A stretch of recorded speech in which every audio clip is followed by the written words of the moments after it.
오늘 함께 묵상할 성경 말씀은 민수기 22장 1절에서 20절 말씀입니다. 민수기 22장 1절에서 20절 말씀입니다. 오늘은 18절, 19절 말씀을 읽겠습니다.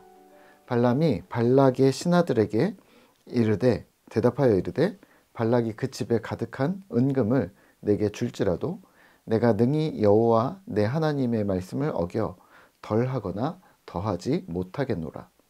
그런즉 이제 너희도 이 밤에 여기서 유숙하라. 여호와께서 내게 무슨 말씀을 더 하실는지 알아보리라. 아멘. 오늘 함께 묵상할 주제는 양두구육입니다. 겉은 훌륭하나 속은 보잘것없다는 뜻입니다. 민수기 22장뿐만 아니라 모세오경을 묵상하시면서 기억해야 할 전제가 있는데요. 스토리로 풀어낸 말씀들의 이면의 의도들입니다. 하나님께서 1차적으로 광야와 가나안 땅에 막 들어가는 이스라엘 백성들에게 이 말씀을 주셨다는 점, 그리고 또 2차적으로는 이 말씀이 오늘 우리에게 주시는 말씀이라는 점을 감안하시면서 오늘 이 말씀을 과연 우리에게 하시는 이 말의 의도가 무엇인지를 살펴야 한다는 뜻입니다. 물론 우리는 성경을 글로 읽기 때문에 행간을 읽는다라는 말로 이해하셔도 좋을 듯합니다. 이 부분을 염두에 두시면서 오늘 본문을 묵상하시는 것이 좋을 듯합니다. 본문 민수기 22장은요. 모압 왕 발락과 선지자로 보이는 발람의 이야기입니다. 본문을 요약하면 이렇습니다. 아모리의 속국이었던 모압은 아모리 족속을 이스라엘이 멸망시켰잖아요. 어저께. 그런데 그래서 독립하게 됩니다. 그리고 이 모압의 왕이었던 발락은 독립을 유지하고 싶었던 거죠. 그래서 거대한 숫자의 이스라엘 무리를 막아낼 방법을 궁리했고 그 당시의 시절, 그러니까 거의 청동기 시대입니다. 청동시대에 걸맞는 미신적인 저주라는 방법을 선택합니다. 그리고 발람이라는 선지자가 등장을 하고요.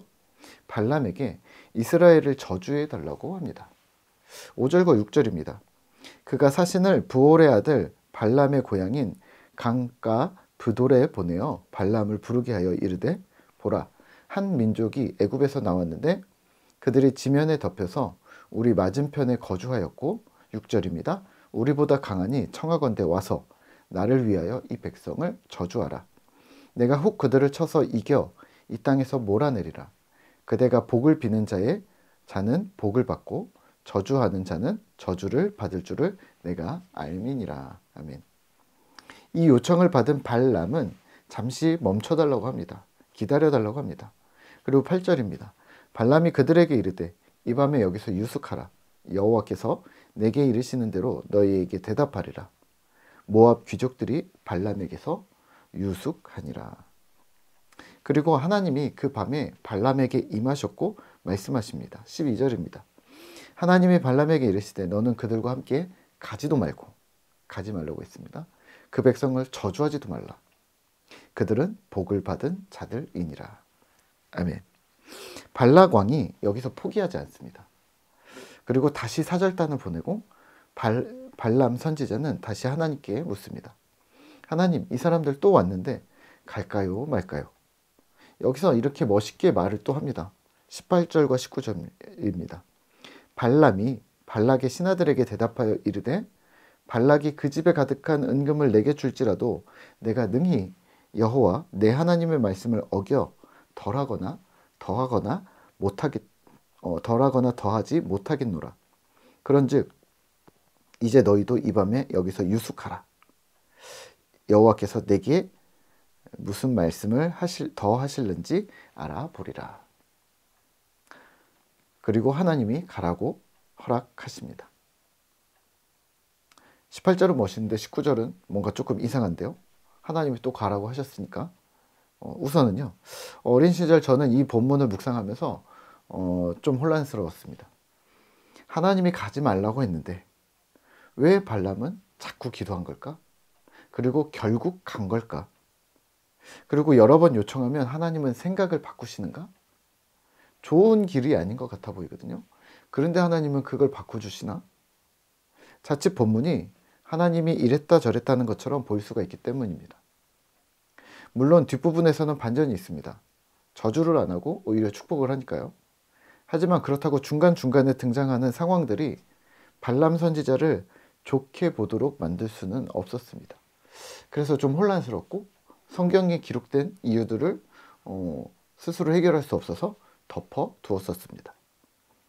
자, 오늘 본문을 묵상하면서 기억하실 부분들이 몇 가지가 있습니다. 쉽게 오해하실 수 있는 부분들인데요. 우선은 모압 왕 발락입니다. 모압 왕 발락은 발람에게 여호와 하나님께 기도로 저주해달라고 말하지 않았습니다. 그러니까 발람에게 하나님께 기도해줘 라고 부탁하지 않았다는 거죠. 단지 발락 왕은 단지 나를 위해 빌어달라, 나를 위해 저주해달라 라고 했습니다. 그 신이 하나님이 아니었습니다. 두 번째는 선지자 발람입니다. 발람이 하나님의 선지자였는가? 성경의 대부분의 주석들은 이방 선지자였다고 합니다. 그래서 저는 앞으로 이방 선지자 발람이라고 부를 것입니다. 주수를 행하고 점수를 행하는 그런 이방신을 섬기는 선지자로 출신도 명확하지 않지만 1967년에 요르단에서 부올의 아들 발람이라는 비문이 발견됐는데요. 그 지역 출신으로 보고 있습니다. 그러면 요단 동편 시리아 출신 정도로 우리가 볼 수가 있는데요. 그러한 이방 선지자에게 하나님이 임재하셨다. 그리고 단기간에 그에게 메시지를 주셨다라고 우리는 볼 수가 있는 겁니다. 그러면 4,000년 전 청동기 시대에 하나님이 비상적 상황으로 그렇게 했을 수도 있다고 염두에 두시면 어떨까요? 그러면 오늘 선지자 발람의 말과 이방 선지자 발람의 말과 행동은 어폐가 있음을 우리가 쉽게 발견할 수 있습니다.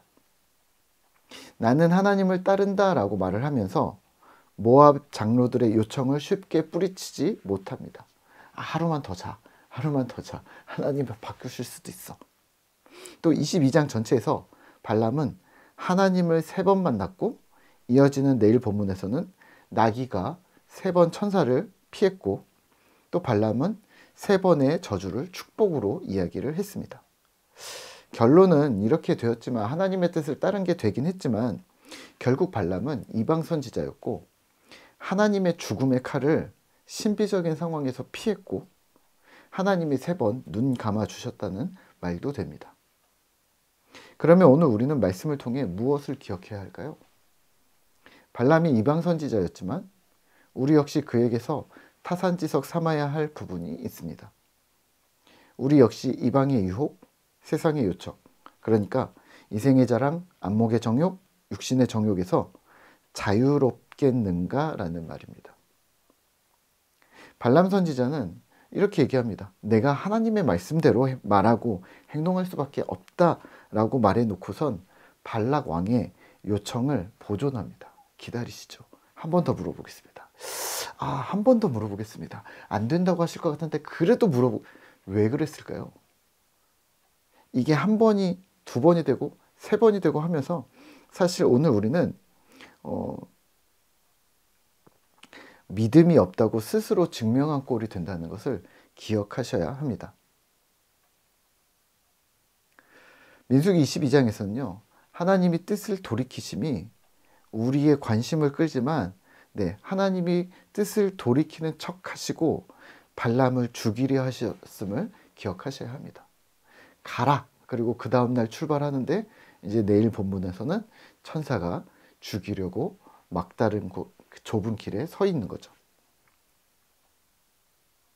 오늘 우리는 그 뒷부분을 기억하셔야 합니다. 하나님이 뜻을 돌이키셨는가? 하나님이 원하지 않는 사안에 대해 무례한 강청이라는 측면이 우리에게 있는지 없는지 말입니다. 마치 이방 선지자 발람처럼 자꾸 하나님께 안 되는 걸 묻는 거죠. 안 되는 걸 요청하는 거죠. 하나님이 원하시지 않는 걸 자꾸 하나님께 강청하는 것이죠. 그러면 오늘 우리는 겉으로만 훌륭한 척 할 수 없습니다.